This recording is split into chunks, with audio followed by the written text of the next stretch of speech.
Un des points forts des États généraux des rives de Deauville, auxquels on a participé depuis l'origine, en tant que présent, c'est même assez récent, c'est la notion de territoire. Je pense que c'est intéressant de parler de réseau public sur les territoires qui ont déployé ou qui vont déployer ou qui s'impliquent en matière de réseau public. Je pense que sur le plan du symbole, c'est loin d'être des symboles aujourd'hui. En Manche numérique a effectivement été créé officiellement en 2004. On s'est impliqué, nous, au sein du Conseil général de la Manche depuis les années 95. Donc ça fait un ancien combattant, entre guillemets. Et je me souviendrai toujours de l'implication du président Laurent, qui nous racontait des choses qu'il était sans doute le seul à comprendre. Et on lui faisait confiance, donc on s'était impliqué en mettant un peu d'argent, mais c'était de l'argent virtuel. On s'était engagé sur des grandes réflexions en disant oui, Banco, on mettra peut-être, c'était une époque où l'argent public existait encore. Voilà, on avait senti intuitivement que ce sujet du numérique allait devenir un sujet majeur. Et objectivement, on ne savait pas trop ce que c'était. Je le dis avec recul. En 2004, on crée Manche numérique, 10 ans, donc c'est un anniversaire, comme celui de la loi 1425-1. Tout ça, c'est pas par hasard, c'est parce qu'on s'était mis en ligne, même si cette loi finit par aboutir, mais c'est une petite histoire, quelques lois après au Sénat, cette belle maison.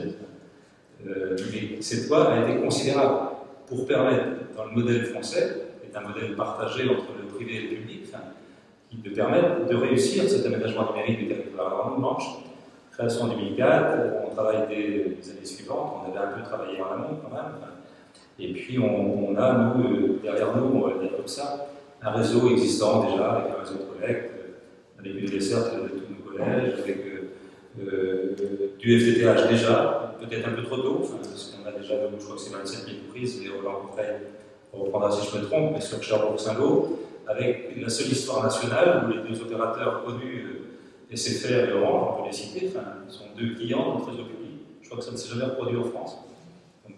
C'est-à-dire qu'il faut travailler aussi ce sujet. Donc, nous, on a sur Cherbourg-Saint-Lô, et on nous disait qu'à ce jour, on a à peu près, je crois, 40% des prises qui sont achetées par SFR et Orange. Donc, on pourrait se dire que tout va bien, un réseau public, dégroupage quasi total, et on poursuit, donc nous raccords des entreprises, bref. L'histoire de demain, c'est effectivement de s'appuyer sur ce réseau de collecte. Donc, on a un réseau de collecte en maîtrise publique, il y a un délégataire de l'époque qui s'appelle Manche Télécom, et on est aujourd'hui embarqué dans une belle aventure. C'est la fibre partout pour tous, on est un peu tous dans cette dynamique au niveau national, heureusement, mais on est confronté à des problématiques concrètes. Parce qu'il y a le discours, il y a les intentions, c'est déjà beaucoup, mais il y a la pratique et la mobilisation. Et c'est vrai qu'on y reviendra sans doute dans la deuxième partie. Moi, j'attends qu'on nous facilite un peu les choses, parce qu'on ne réussira cet enjeu majeur de société, qui est celui de dérouler et de fibrer notre territoire, qui est la fibre, le réseau du XXIe siècle. C'est le réseau du téléphone des quelques dizaines d'années passées, de l'électricité. On est sur un nouveau réseau qui va révolutionner, qui va complètement transformer les cultures, les usages, les habitudes. Le Manche numérique a été créé dès le départ avec cette double orientation infrastructure réseau et usage service. Et on vient de rajouter un troisième pilier qui est celui de la formation, en partenariat fort avec le Conseil régional qui a la compétence en termes de formation. On y reviendra, peut-être que tu reviendras tout à l'heure, parce que ça c'est vraiment un domaine qui relève de la région et où la Manche est impliquée parce qu'on a la Côme, on a l'OPA, une initiative locale, un peu plus territoriale. De temps en temps, pour avancer, il faut donner la ligne. Donc nous, on est impliqués sur ce réseau de fibres sur tout le territoire, et puis l'ambition, mais qui est validée politiquement, c'est que dans 15 ans, fibre partout, ce qui serait, si on réussit ce challenge, une vraie réussite, parce qu'on donne parfois des dates, mais après il y a l'aspect pratique qui est plus compliqué qu'on l'imagine. Et sur le court terme, parce qu'on est souvent jugé sur le court terme, au début, c'est bien, on ne sait pas bien, mais les gens regardent souvent ce qui se passe tout de suite. Ce qui se passe dans 15 ans, ça va paraître un peu lointain. Et nous, dans les 5 ans qui viennent, 5-6 ans, on aura à peu près les 2/3 des habitants de la Manche, des maisons, des foyers, la totalité de ces 2/3 sera totalement couverte en fibre. Et on commence, les études sont faites, Cherbourg-Saint-Lô, c'est déjà parti, et on On commence actuellement dans les territoires ruraux pour montrer que c'est possible dans les territoires ruraux. Et pour éviter ce slogan que je vais lancer au niveau national, sur attention au très haut débit des villes et au bas débit des champs. Et on y va peut-être un peu quand même, hein, malgré tout. Parce qu'on contourne, on transforme. Maintenant, on nous dit que le très haut débit, c'est pas vraiment la fibre. Enfin, parfois, on fait un pas en avant, deux pas en arrière. Il faut garder le cap, c'est-à-dire que la seule issue, c'est réellement la fibre, ce réseau du XXIe siècle, sur tout le territoire français. Et ne délaissons pas les territoires ruraux, parce que ça, c'est un vrai enjeu d'aménagement du territoire. C'est un magnifique enjeu de développement économique. C'est un magnifique enjeu d'innovation et de créativité. Enfin, il n'y a que la fibre optique qui aujourd'hui nous permet tout cela grâce aux usages qui vont complètement modifier nos habitudes, nos cultures.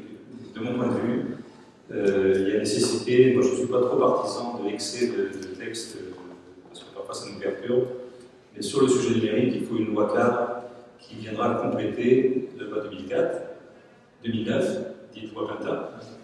Une autre place avait fixé le cap, la loi Pinta parlait d'une péréquation, d'un fonds d'aménagement numérique sans fond, qui était alimenté. C'était une deuxième étape, la loi 1425, et aujourd'hui, il faut une loi cadre qui s'appuie sur une nouvelle loi, un peu générale, qui va permettre de s'appuyer sur l'expérience de ces 10 années vécues. Ça aurait de l'allure que le 10e anniversaire, et on enclenche une vraie réflexion qui aboutisse à une loi. Et je pense que c'est le moment. Et pourquoi ce nouveau cadre? Parce que les choses évoluent, le numérique, on a bien compris que c'était en mouvance, les gens se cherchent, mais il est temps, clairement, d'avoir un cadre clair et stable. Premier point, parce que sinon, les opérateurs, les acteurs du numérique, on n'arrête pas de voir le monde. On commence à perdre du temps. Il y a urgence à agir pour pouvoir être efficace, pour pouvoir être performant et être en capacité de réagir sur le plan économique. Demain, on perdra des emplois en France si on n'est pas capable d'avoir un cadre, et c'est le numérique et la fibre qui va être le sujet de délocalisation future des entreprises. Ce ne sera plus les autoroutes, ce ne sera plus les axes routiers, ce sera la fibre. Et on commence à sentir, alors qu'on a une capacité et une compétence en France exceptionnelle. Donc, il faut une loi cadre pour que les modèles soient stables. Donc, il faut que l'État nous aide par le biais de la loi. Et je reviens donc au basculement cuivre-fibre. Parce que c'est une évidence, c'est du bon sens. On aura demain un réseau de fibre total en France. Je ne sais pas quand. Demain. Je reviendrai, on aura un réseau de fibre. Donc, il est évident qu'à terme, on va supprimer ce réseau de cuivre. Cuivre est une technologie exceptionnellement performante. Donc aujourd'hui, le basculement doit se faire, et il faut aujourd'hui construire les conditions de ce basculement, les conditions de cette migration. Et c'est maintenant qu'il faut le faire. Pour donner un signe à nos banques, qui nous prêtent un peu d'argent, qui prennent des risques, pour donner un signe aux entreprises, pour qu'elles puissent investir avec des retours sur investissement, et pour donner un signe aux collectivités, qui consiste à dire, vous investissez, mais vous aurez des clients. Et ça rejoint donc la commercialisation. La commercialisation, la pénétration sur le territoire, c'est par le biais du basculement qu'il faut donner donc ce signe. Et donc il faut clairement aussi que l'État nous accompagne quant à la commercialisation.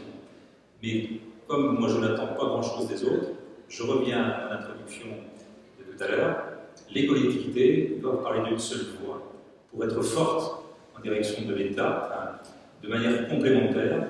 Le plus grand actionnaire de nos collectivités, c'est l'État. Et on est en France dans une république dite décentralisée, c'est la constitution militaire. Donc les collectivités, là, nous sommes là pour développer un réseau d'intérêt général au bénéfice ensuite, je répète, du développement du territoire et de l'attractivité du territoire. Donc, clairement, il y a à agir.